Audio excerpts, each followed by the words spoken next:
Deus, religião, espiritualidade. Maurílio Nogueira da Silva *. Já há algum tempo, não tenho uma religião. O que tenho é espiritualidade, um sentimento religioso do mundo e fé ou esperança de que possa haver mesmo uma força no universo maior do que o homem. Aprendi a dialogar com os diversos caminhos que sustentam esta fé, procurando perceber sua essência comum e suas particularidades. Desde algumas décadas sou bastante influenciado pelo meu mestre Rubem Alves, que não gosta da ideia de um Deus engarrafado, ou que traz o rótulo de uma religião. Diz ele, Deus é amor. Ninguém jamais viu Deus. Se nos amarmos uns aos outros, Deus fará morada em nossos corpos e nossas almas. Então não teremos mais medo, porque o perfeito amor lança fora o medo. Primeira Carta de João, em outro lugar, ele diz: meu Deus é a beleza. E assim os homens vão percebendo ou sentindo Deus em sua vida. Também há bastante anos sou estudioso do teólogo Leonardo Boff, e concordo quando ele diz que a tarefa de cada um de nós é fazer seu caminho, de tal forma que melhore e aprofunde o caminho recebido, distorça o torto e o legue aos futuros caminhantes enriquecidos com sua marca pessoal. Através destes mestres, passei a compreender Nietzsche, que, ao contrário do que muitos dizem, não matou Deus. Um Deus que pode ser morto por um pobre homem mortal não é Deus, mas algo criado pelo homem. Portanto, Nietzsche não matou Deus, porque Deus é imortal. O que ele teve foi a coragem de gritar bem alto que o Deus das religiões estava morto. Segundo Leonardo Boff, Nietzsche prenunciara a morte do Deus fabricado pelo homem. Um Deus que tem que morrer mesmo, porque é o Deus das nossas cabeças, o Deus inventado, o Deus da metafísica, o Deus que não é vivo. Obra citada, Editora Sextante, página 84. Penso que Nietzsche estava certo e suas palavras servem para os dias atuais. É só ver as notícias sobre o que fazem muitos religiosos na defesa do seu Deus. Também julgo de grande importância ter tido a oportunidade de estudar o pensador alemão, Karl Marx, um grande filósofo incompreendido ou mal compreendido pelos religiosos. Ele disse que a religião é um ópio do povo e tinha lá suas razões. O que não se pode é pegar esta afirmativa isolada da sua obra. Marx é o criador de uma filosofia denominada materialismo dialético, que é uma crítica tanto ao materialismo tradicional ou vulgar quanto ao idealismo, como visões de mundo. Marx concluiu que o materialismo tradicional é vulgar, pobre, reducionista e que o idealismo metafísico é também uma filosofia especulativa que não dá conta da realidade. Isso está resumido em sua tese e contra o filósofo Feuerbach. Ele disse também que entre o materialismo vulgar e o idealismo, há mais mérito no idealismo, pois este reconhece o lado ativo do ser humano. Em outra passagem, ele disse, ainda, que a natureza não se aventurou a criar o homem, que este é resultado de múltiplas determinações. E, apesar de Marx ter dito essas palavras, há ainda muitos que o têm como um pregador do materialismo tradicional ou vulgar ou como um defensor do ateísmo e da tese do segundo a qual o homem é determinado apenas pelo fator econômico. Isso é o que pensavam e pensam os filósofos e economistas burgueses, que ele sabiamente criticou. Para Marx, a base econômica, a natureza ou a matéria é o meio concreto através do qual os homens produzem __________. Asterisco mestre em educação, Unicamp, L986. Estudioso de filosofia, psicologia, espiritualidade e áreas afins. Professor aposentado da UFV e UFJF. Reproduzem suas condições de existência, mas ela não atua isolada de outros fatores igualmente importantes. Fazendo uma analogia, podemos dizer que o leito do rio ou encanamento é o meio através do qual a água chega até nós.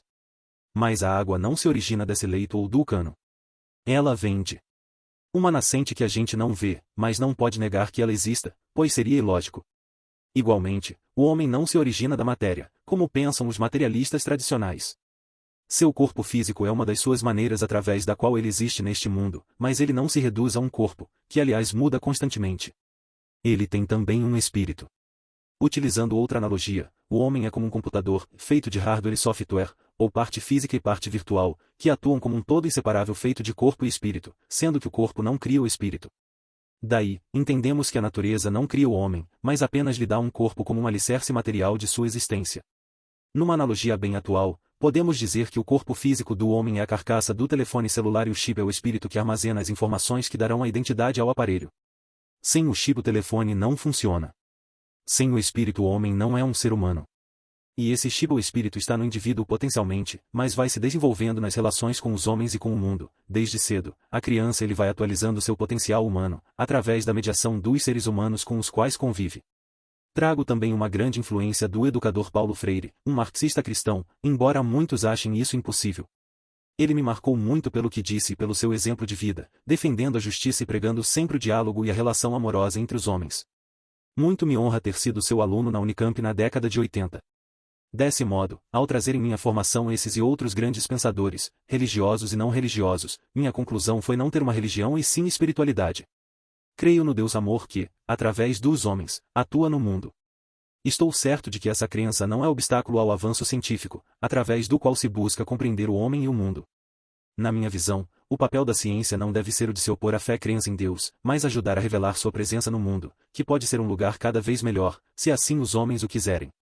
O amor, por si mesmo, não faz nada, mas tudo o que fazemos fica melhor se feito com amor.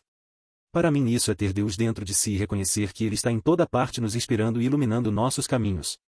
Estou convencido de que a realidade que nos cerca transcende o imediato, o que podemos captar diretamente com nossos órgãos dos sentidos e com os instrumentos de observação produzidos pela ciência, por mais que ela avance.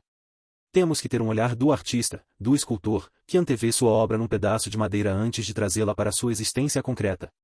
Ele vê o produto, antecipadamente, na matéria bruta sobre a qual atuará. Para mim, isso é transcendência. Isso é ter um sentimento espiritualista e religioso do mundo. E eu tenho isso.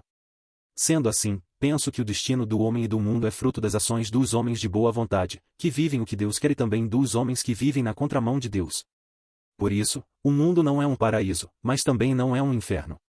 Há muita gente a serviço do mal e do desamor, mas também há muita gente vivendo o amor.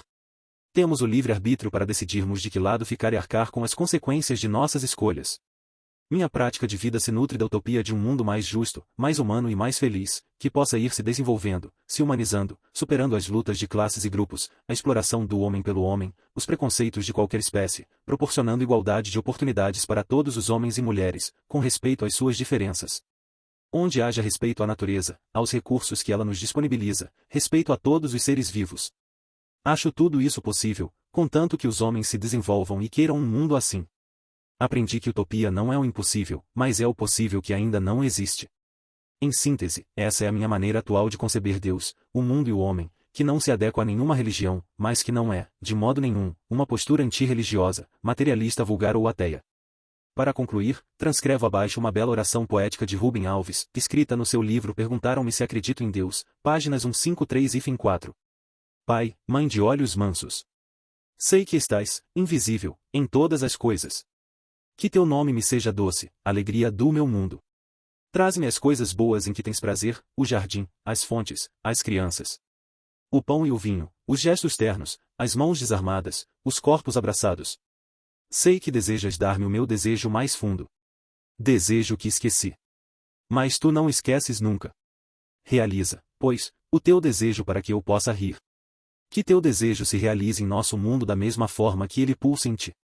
Concede-nos contentamento nas alegrias de hoje, o pão, a água, o sono. Que sejamos livres da ansiedade. Que nossos olhos sejam tão mansos para com os outros como os teus. O são para conosco.